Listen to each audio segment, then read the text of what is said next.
Hey everyone, welcome back to the review of the Real Housewives of Potomac, Season 9, Episode 6. I love this show and I started reviewing it years and years ago. The first year, in fact, on another channel. I did move it over to this channel. And I thought, you know what, why don't I just jump in there, because Beverly Hills is coming out and Beverly Hills is my fave. I live here in Los Angeles, and so I most definitely will be reviewing that show. But I was like, why don't I just slide up in here, kind of dust off the cobwebs, if you will, and get into the spirit of it all. So this episode opens up with kind of a leftover situation, a bit of a cliffhanger, where we saw the girls hanging out, emotions flying, of course. We're on the other side of Mia and Jacqueline teaming up against everyone, and mostly Karen and anybody that supports Karen. But they're sitting in what looks like a living room or a family room.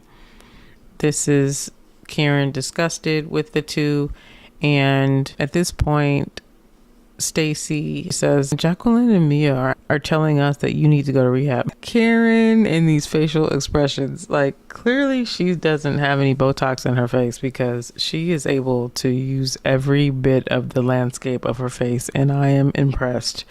And she is still a very attractive woman, so don't think that your face has to be on froze for you to be attractive. Like, she's still killing it at her age, and just in general, she's very pretty. But it's funny because you can see who really is for Karen, who really is for Mia. Stacey's kind of hard to read. Her coming off stiff, I think, is a protective mechanism. It definitely helps to hide her intention. But after watching this twice, because I watched it twice, I realized that Stacey was not happy with Karen. And when Karen mentioned that Mia had an opioid addiction, Stacey goes, oh, come on. And everyone kind of had a reaction, and it was more of like a, tell me more, but Stacey was like, oh, come on. Like, are you really going to go that low? And I didn't really notice it the first time around, but I like that she is just not going to be swayed. Like, she's going to get as much information as she needs, and she's going to make a decision. She's definitely an individual. She's happy to, at least at this point, stand on her own. Let's see if there's anything behind it. But for the most part, this scene is pretty jumbled up. And these are the kind of moments where I kind of get like irritated, because everybody's just kind of like, yeah, pick me. And just like, oh my God, like, I can't. Like, being in the room around that would just take my energy. So I get why at times Karen's just like sitting there in the corner, like mad, chewing on the inside of her jaw. Because it's just, think about it. And she's like way older than them too, so she's like over it. She's like, oh my God. She's probably thinking about like taking her wig off and washing her face, which I would be too. So like, Jazzy's definitely a version of a pick-me. I'm trying to understand what and why. Her confidence is starting to unravel, and this is where we get to know the girls, really. So actually here for it. Karen is sharing this web of lies and trying to disparage Mia, along with mentioning, oh, you can't listen to this woman. She's the type of person who would do this and that, be with a man under the same roof as her ex-husband and all that. And some of the people are actually shaking their heads like, yeah, like, how can you imagine going on a trip and the person that took you and is providing for you is the one that we're going to talk about? Like, I would feel so uncomfortable. Like, how do you sleep at night? Like, how are you good when you are so quick to throw somebody under the bus? Like, that has to be a very tiring existence. So anyway, Kiana definitely has Miss Karen's back. Jazzy, I think, wants to be friendly with Miss Karen, but she really likes Mia, so I don't know what's happening there. But I think it's interesting how Ashley walks up and she's looking, but she doesn't say anything. And it's like, Ashley's known Mia for a long time. Like, she would know. And I'm wondering why she's not saying anything. And I've got an eerie feeling, I don't think Ashley's going to stick around. Like, there's just something that's not working. And I wonder if it's like having a personality like Robin. It was a perfect balance. And now that that's not there, and then we've got these little chihuahuas over here yapping in the yap corner, it's just like we need more deadpan, self-assured, I don't give a F types. Like, we need those, because these yes women are killing me. Like, they all want to be chosen. It's so weird. And it's bringing out like the masculine energy in some of the women. Like, Mia is full, like fully a boss. Like, she's in her masculine energy right now. And we'll talk about that a little bit later, but let's move out of this scene because it's the least interesting. It is. Like, I'm dying talking about it. So then the girls head to lunch and Giselle is back. I love how Giselle sets the tone by asking Kiana a question about how she felt. Everybody starts like arguing again. It's kind of like mama's back. And, well, what do y'all talk about? Well, then she said, you know, it was very that. And I saw how like easy it was for Giselle just to kind of clasp her hands and then sit back. Like, she didn't even have to divulge much, you know, like with these people, you don't have to say anything. You can kind of just like spin some tops and wait to see who's going to fall first. But I really did notice here that Karen wasn't really engaging. I mean, like I said, that face was going. She's firing a bunch of expressions and everything. She's very quiet, but the face is loud, honey. So it's interesting. We're getting 3 meals a day with these guys. It's just so much transport. And I'm just thinking, like, when do y'all work out? Because eat and drink a lot. Like, they literally are leaving a place and planning to go to a new place. That's the tea. Like, y'all are like literally leaving a place and then getting ready for dinner. It's like, and the goal is to get everybody liquored up so they can act crazy. You know, as everybody's getting ready and they're getting on their, you know, putting on their red outfits and stuff so they can go to Fahrenheit. This is where we get a little bit more time with Jazzy, and Jazzy jumps on the phone with her man. And it's funny because this phone call is like not productive. Like, I don't know if she can hear him, but we definitely can't hear what he's saying. Like, he's not making any sense. And we're setting the stage for Jazzy to explain what the heck is going on with this timeline, and he's cheering. And you know, she at the dinner, I believe later on, she invites them to an event, and she references how the team he played for was at the Super Bowl. But then she also says that he's been off for the past year. He doesn't have a contract, which basically means he's unemployed. So it's like, how do you still have the hookup on the event? You know what I mean? Like, I've dated football players before. Like, once you're traded or your contract isn't renewed, you ain't just hanging around. You know what I mean? And then you just don't want to, because it's just not, it doesn't feel good to be associated with a team that doesn't want to associate with you. So I don't understand that unless it's like a NFL wives or NFL only event, you know, because they are really connected to the events and stuff. Trust me, if they were in there for a decent amount of time, they are very, very connected. That you can really do this for like the rest of your life. Like, NFL, it's just like it's a whole culture. So I get that. But the way that she framed it, she made it seem like he's a winner. He's on a winning team. Come to this event. I got y'all. Like, come with me. And it's like, you're not even the wife yet. You guys have only been together for a few years. There's definitely hierarchy to all this. Like, I don't think you have it the way you have it. But that's just me personally thinking about what I know. Having, like I said, having dated folks in the league. But whatever.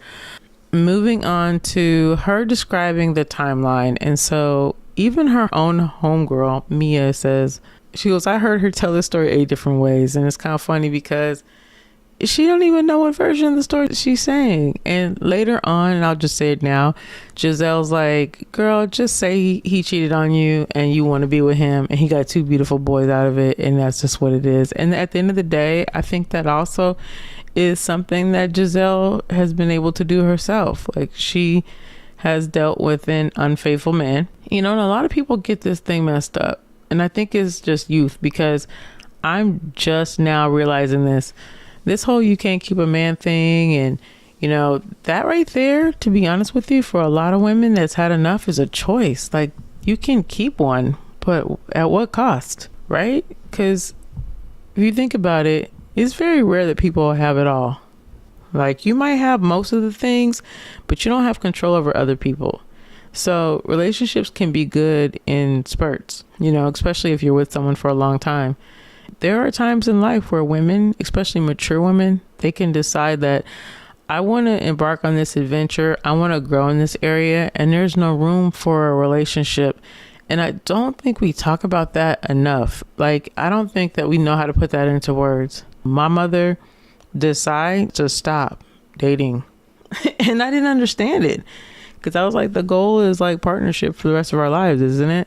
Like, I grew up in a household where my parents were married, so I'm just trying to understand like how this all works. And I did not fathom that to be in a relationship, you really have to give a part of yourself, and women are expected to really just become so enmeshed in our relationships with our partners along with our children, and you just kind of settle for the bare minimum, meaning the energy you have for yourself. And if someone were to say that to me the way I said it to you, it would make total rational sense, because I would be pulled out of my rational mind. I mean, out of my emotional, right? And wanting comfort and love. And in my rational mind, I'd be like, oh, I see what you mean. And I would have been able to make a different correlation. But I just don't think that we know how to communicate on that level. So while we sit here and we say, Giselle ain't got no management, Giselle is beautiful. Like, she's pretty and she ain't really been touched up yet. Like, she's letting herself age, which I'm interested in seeing how far she's going to go with this. But she could even use it for a refresh or two, and we would not be mad. We would not be mad. It is not, I mean, listen, Karen's refresh, I almost don't even remember it happening. I want to give her this face forever. But we know that she's been, you know, tampered with care, and nothing wrong with any of that. Like, Giselle would not have to do much at all. Maybe she's waiting for the children to leave, but she, you know, a little tinker, a little refreshment is nothing. That is, if nothing else, it just gives you more go time, if you will. But what I'm saying is that she is still attractive. She's in a powerful position. She is seen. She's hot right now. People know her name. You don't think that there's people that's willing to take her on? If you think that she is undesirable and that nobody wants her, then you are childish. You're immature. That's not how people work.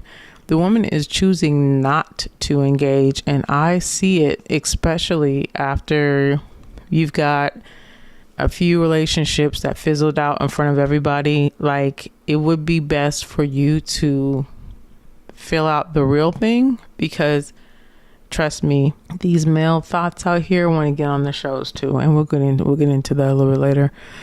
Miss Ashley wants to share a moment with Giselle. And I'm telling you, man, she's talking about this healing and thriving song. And I remember this. And I remember thinking, like, you're too young for this. Like, I get you on these grown people problems, but it just doesn't sound like something that your peers would listen to. It almost doesn't sound like something I want to listen to. Like, unless it's followed by, you know, like, that's the intro to your TED Talk, and then you start talking about what you're going through, and I'm like, I'm here for that, but I don't want to hear that in this way either. But Giselle's face was so telling, like, girl, like, the EDM, we need all the EDM. We need people to be able to, like, I want to see the people in the house with butterfly wings and go-go boots. Like, it needs to be full, like, it needs to be for the people, the alphabet people. Like, they will take this song and they will eat it up. It will eat it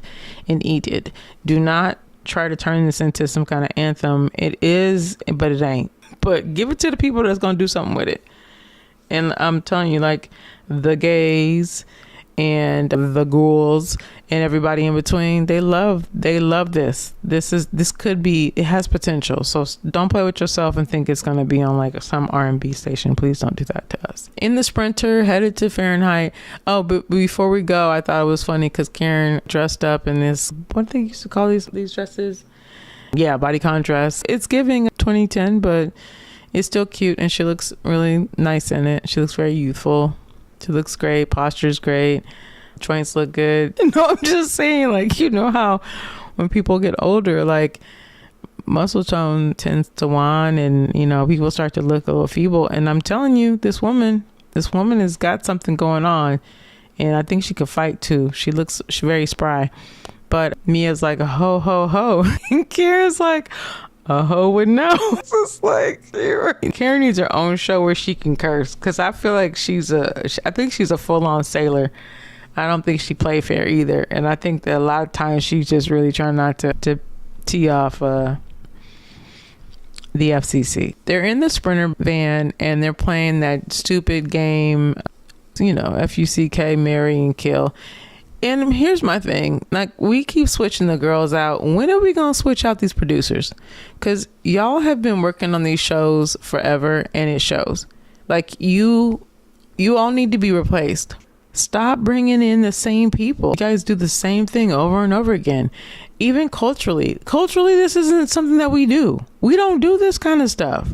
This is why I get angry, because I'm like, you don't care about the culture. I do think that these shows have a way of establishing the culture and leading the culture, but this is not how we talk to each other.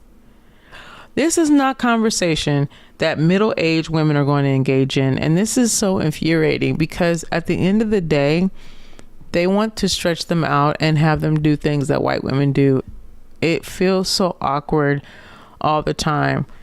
It's absolutely true that we do have members of our community that swing, that have no qualms about hooking up with this person, that person, and everything. But that isn't even really culturally what we do, at least the way we lead. You might have somebody that will sit there and do everything and everybody in that room. And that's not how they act, though. I've worked in the business a long time. And I say that because I'm saying that, I've seen some things. I've seen some things, right? My parents are from the South. And I know how to carry myself. So I know that these types of women are not looking to have a moment to say, who would I do in the room? The producers of the show are stale. They're talentless.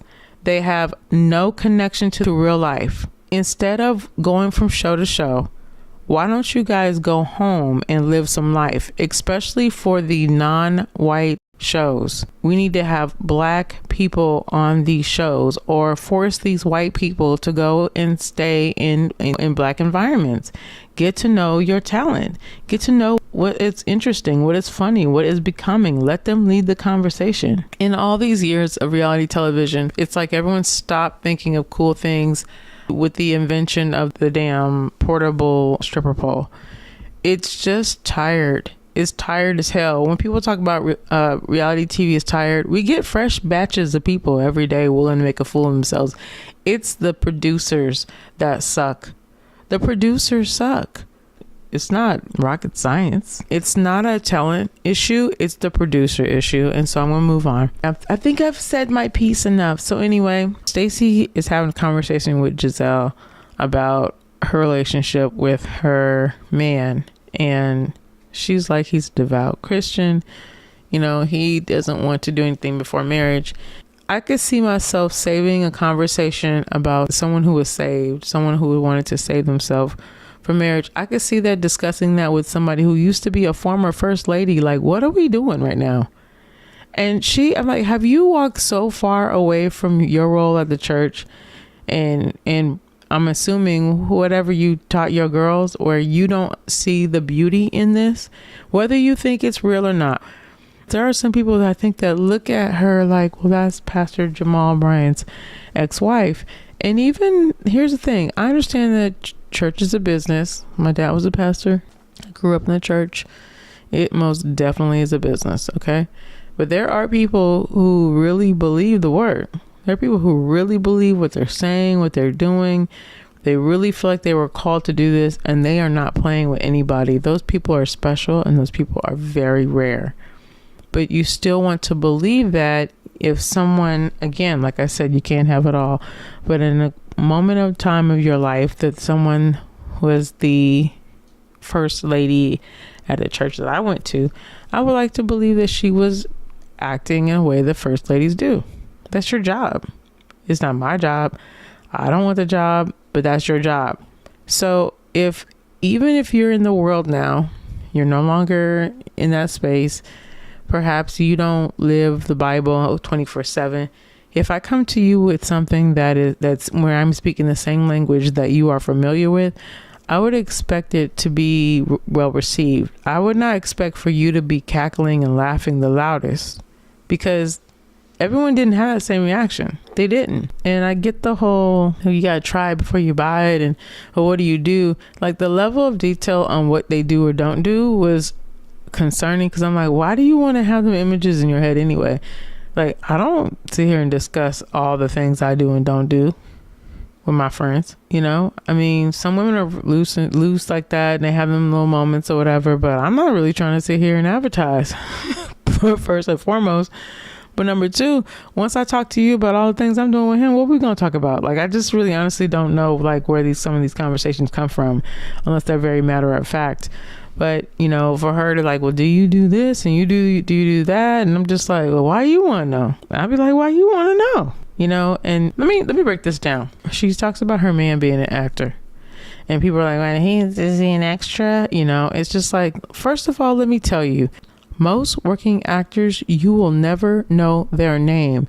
The big stars of the world are on a completely different hamster wheel. Working actors are the ones who make most of the money in this business, and they keep this business afloat, because you can't have a star-studded cast like a Ocean's 11. Think about it. When do you ever have like 12, 14 A-listers on any project? It's not like that. It's like, it's the guy that opened the door, the woman that got on the phone, the person that lives in the, you know, that lives on the stoop, the woman who comes inside with the kids. Those are all actors, than people who have tons of credits, but you never know their name, because one, it's just the way that their stardom is designed. It wasn't built for that. There are a lot of people who are stars who wanted to be stars, right?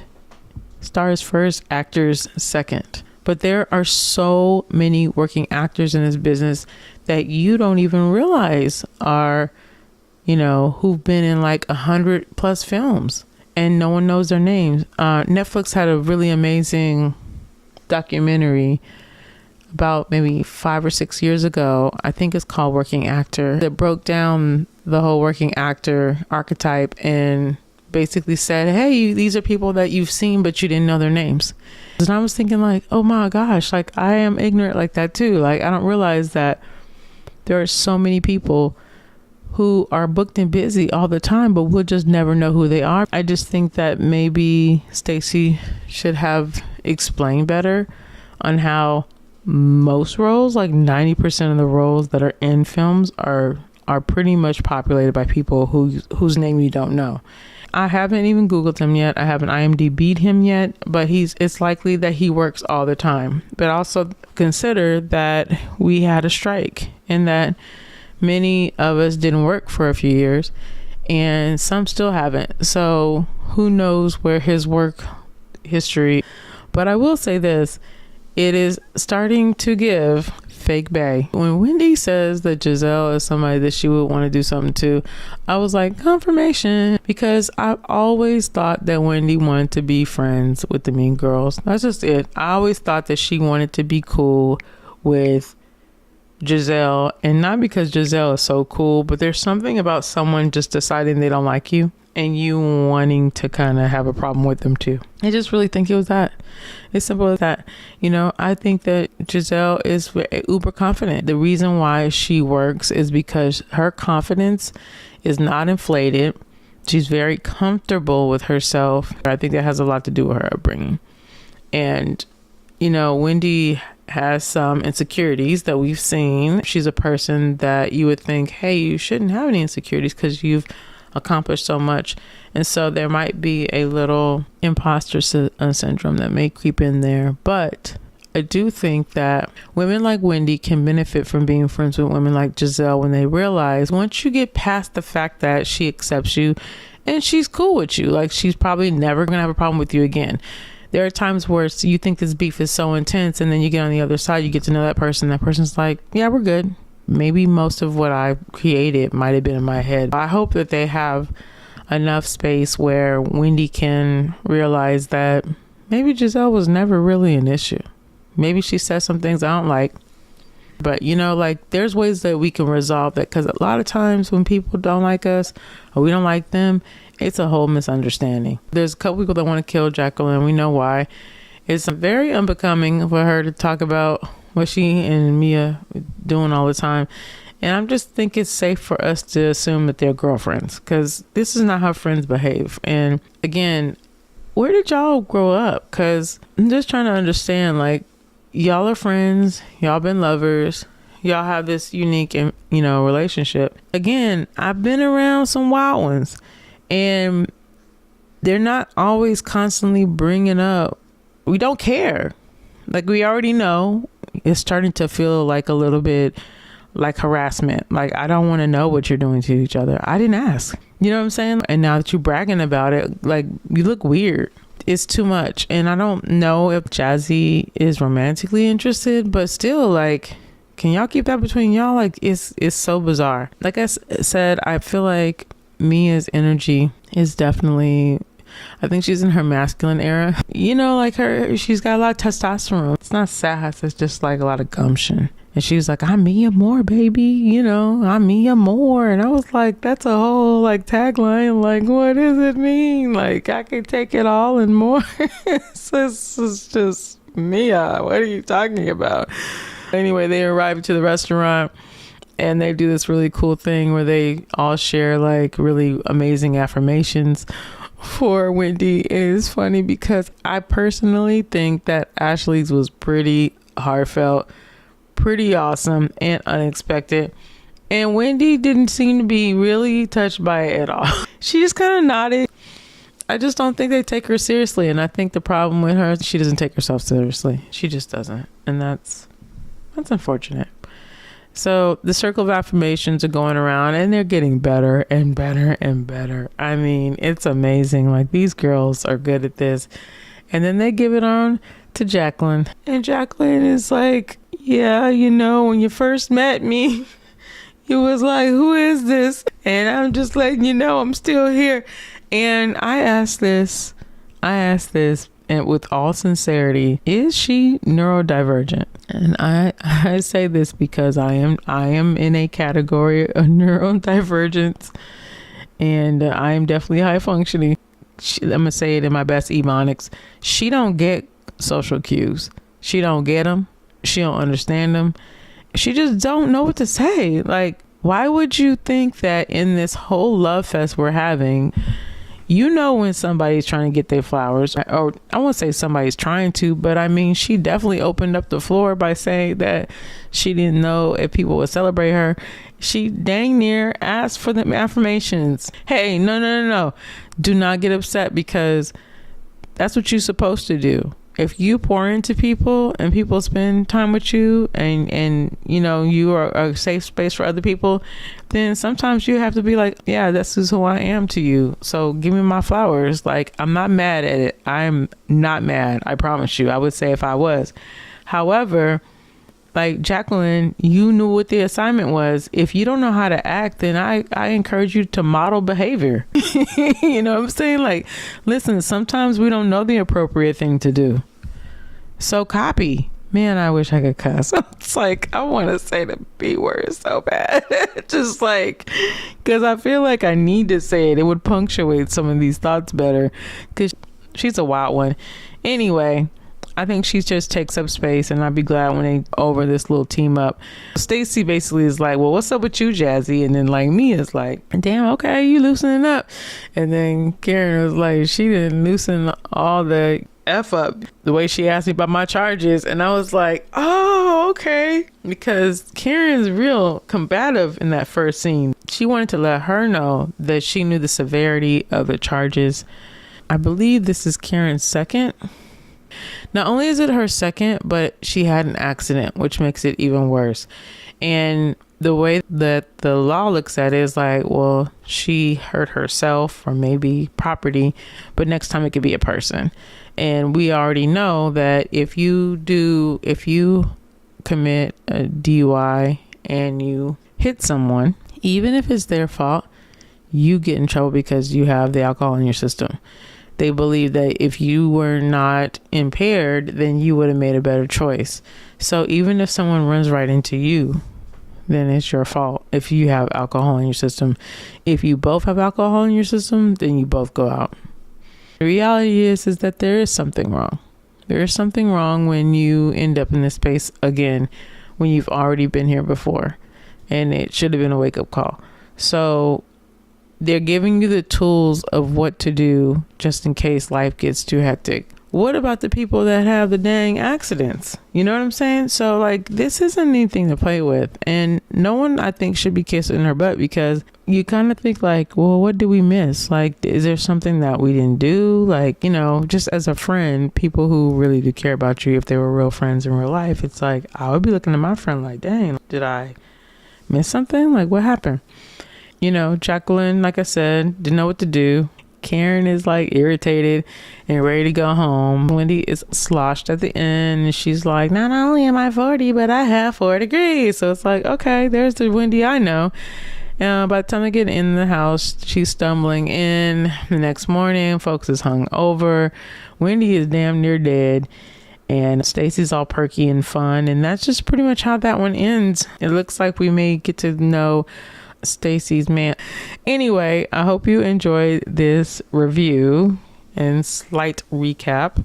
Let me know your thoughts on the show, and if you're excited to tune in to Real Housewives of Beverly Hills. They have a new woman joining the cast, and it's so exciting, and I will wait for the discussion of the preview before we can go into like the cast details and projections and things of that nature. I'm so pumped. I love it, and I can't wait to see Kyle Richards behind handed to her. And I cannot wait to see Kyle Richards behind handed to her.